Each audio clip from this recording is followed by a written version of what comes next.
Bonjour à tous et bienvenue sur ma chaîne. Je m'appelle Jean Dupont et je suis passionné par les voitures depuis toujours. Sans beaucoup de raisonnement, passons au sujet de la vidéo. La suspension hydractive, pas mal a fait ses preuves en matière de confort et de qualité. Découvrons les variétés, le principe de fonctionnement et les composants. Suspension hydractive, pas trop mal a fait ses preuves sur le plan du confort et de la qualité. Découvrons les variétés, le principe de fonctionnement et les composants. L'histoire de la suspension hydropneumatique commence en 1954. Elle était alors utilisée sur les voitures Citroën. La suspension hydropneumatique moderne est mieux connue sous le nom d'hydractive.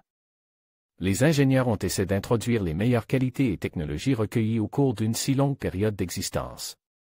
Aujourd'hui, la troisième génération de suspension hydropneumatique est utilisée sous licence par Rolls-Royce, Mercedes et d'autres marques de voitures de luxe. La plupart du temps, la conception de la suspension est automatisée, avec une intervention humaine minimale. Il arrive que ce type de constructeur parle de suspension active. La première génération d'hydractive a vu le jour en 1989, puis la deuxième génération de suspension hydropneumatique a été lancée en 1993. La troisième génération a vu le jour en 2000 et jusqu'à aujourd'hui. Avantages de la suspension hydractive. La qualité principale et la plus brillante de la suspension hydropneumatique de la voiture peut être considérée comme la douceur du travail et la transmission presque nulle de l'impact à la carrosserie. Il est également possible de régler la garde au sol, en l'augmentant ou en la diminuant. La dernière génération de suspension hydractive 3 peut s'adapter au style de conduite du conducteur, qu'il s'agisse d'une conduite souple ou de virage serre. L'amortissement efficace des vibrations de la carrosserie réduit pratiquement à zéro la rudesse des impacts de roues sur les routes accidentées. Les constructeurs qui ont acheté la licence d'utilisation de cette suspension la combinent souvent avec d'autres suspensions telles que la suspension McPherson ou la suspension multilevier. Le coût élevé et la complexité de la construction sont les principales raisons pour lesquelles ce type de suspension n'est utilisé que sur des voitures coûteuses. Cependant, Citroën l'utilise au maximum pour ses voitures. Le modèle C5 en est un exemple. La suspension avant fonctionne en tandem avec une suspension McPherson et l'essieu arrière en tandem avec une suspension multibras. Cette combinaison rend la voiture moins chère et plus facile à entretenir.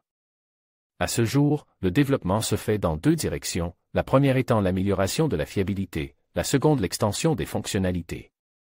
En quoi consiste la suspension et à quoi servent les pièces qui la composent?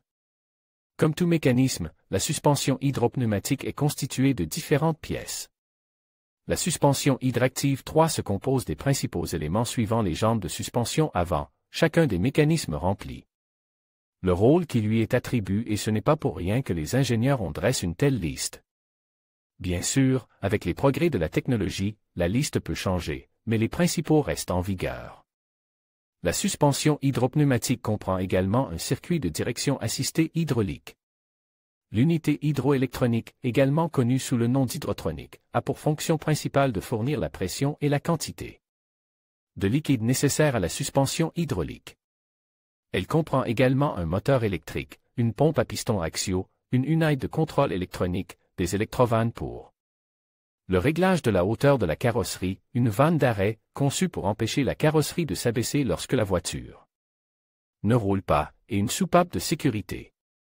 En règle générale, le réservoir contenant le fluide de travail est situé au-dessus de l'unité hydroélectronique. Pour la suspension de la troisième génération de l'hydractive 3, on utilise le fluide LDS de couleur orange, alors que dans la deuxième génération, on utilisait le LHN de couleur verte. La jambe de force avant combine un élément hydropneumatique et un cylindre hydraulique, entre lesquels se trouve une valve d'amortisseur. C'est elle qui assure la réduction des vibrations de la carrosserie. L'élément hydropneumatique ressemble à une sphère métallique, à l'intérieur de laquelle se trouve une membrane multicouche. Au-dessus de la membrane se trouve un gaz comprime, en particulier de l'azote. Sous la membrane se trouve généralement un liquide spécial. Ainsi, le liquide transmet la pression et le gaz agit comme l'élément élastique du système. Pour la suspension hydractive 3 de troisième génération, il y a un élément élastique par roue et 2 sphères pour chaque essieu du véhicule. Les éléments élastiques supplémentaires élargissent considérablement les paramètres de réglage de la rigidité de la suspension de la voiture. Dans cette suspension, les sphères sont de couleur grise et ont une durée de vie de 200 000 km. Vient ensuite le cylindre hydraulique, dont la fonction principale est d'accumuler du liquide dans les éléments élastiques et d'ajuster la hauteur de la carrosserie par rapport à la route. Le cylindre hydraulique se compose d'un piston dont la tige est reliée au bras de suspension. Les cylindres hydrauliques avant et arrière sont de conception similaire, mais à l'arrière, ils sont situés à un angle par rapport à la surface. L'objectif du dispositif de réglage de la rigidité est, bien entendu, de modifier la rigidité de la suspension. Il se compose d'une électrovanne de réglage de la rigidité, d'un tiroir et de 2 soupapes d'amortisseur. Une sphère supplémentaire est située sur ce régulateur. Le régulateur lui-même est installé sur les suspensions arrière et avant. Si le mode de suspension souple est sélectionné, il combine tous les éléments hydropneumatiques, dans ce cas le volume maximum de gaz à l'intérieur est atteint, il faut considérer que l'électrovanne sera déconnectée de l'alimentation électrique.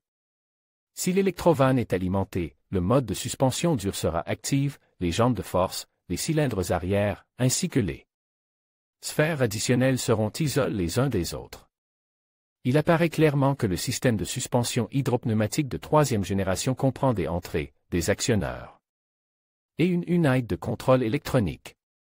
Les dispositifs d'entrée comprennent souvent divers capteurs et le commutateur de mode de suspension. La suspension hydractive 3 utilise des capteurs de hauteur de caisse et un capteur d'angle de braquage. En règle générale, 2 ou 4 capteurs sont installés pour mesurer la hauteur de la carrosserie, mais le capteur d'angle de braquage est un qui prend des mesures du sens et de la vitesse de rotation du volant. Le commutateur de sélection du mode de suspension permet de régler de force la hauteur de caisse et la rigidité de la suspension. Vient ensuite l'unité de commande électronique, qui reçoit et traite les commandes des dispositifs d'entrée. À la suite de ce traitement, il envoie des ordres aux dispositifs de suspension hydropneumatique qui les exécutent. Elle travaille souvent en collaboration avec le système de gestion du moteur et les freins anti-blocage. Les actionneurs de la suspension hydractive 3 sont un moteur de pompe électrique, des électrovannes pour le réglage de la hauteur et un correcteur de phare électrique qui aligne les optiques avant en fonction de la hauteur sélectionnée. Sous contrôle, le moteur électrique change sa vitesse de rotation, ce qui modifie le débit de la pompe et la pression dans l'ensemble du système. En règle générale, la suspension hydractive de 3e génération utilise 4 électrovannes pour le réglage de la hauteur, 2 pour l'essieu avant et 2 pour l'essieu arrière, respectivement à l'entrée et à la sortie. Les électrovannes sont souvent situées dans les dispositifs de réglage de la rigidité. Fonctionnement de la suspension hydropneumatique. L'objectif principal de la suspension hydropneumatique est le réglage automatique du jeu, le réglage de la rigidité de la suspension et la mesure forcée de la rigidité et du jeu de la suspension. Ce dernier point, c'est-à-dire le réglage automatique de la garde au sol, s'effectue en fonction de la vitesse de la voiture, du style de conduite du conducteur et de la qualité de la surface de la route. Lorsque la vitesse est supérieure à 110 km/h et que l'autoroute est lisse, la garde au sol est automatiquement réduite de 15 mm.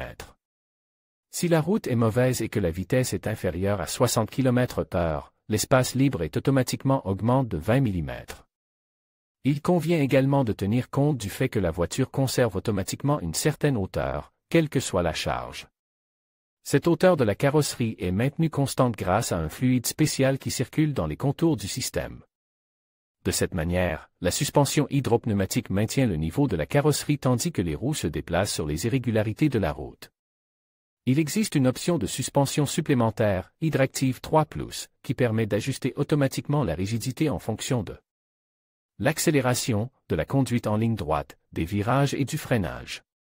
Pour ce faire, l'unité de contrôle prend en compte la vitesse de la voiture, l'accélération longitudinale et latérale, l'angle et la vitesse de rotation du volant, ainsi que d'autres paramètres qui évoluent au cours de la conduite.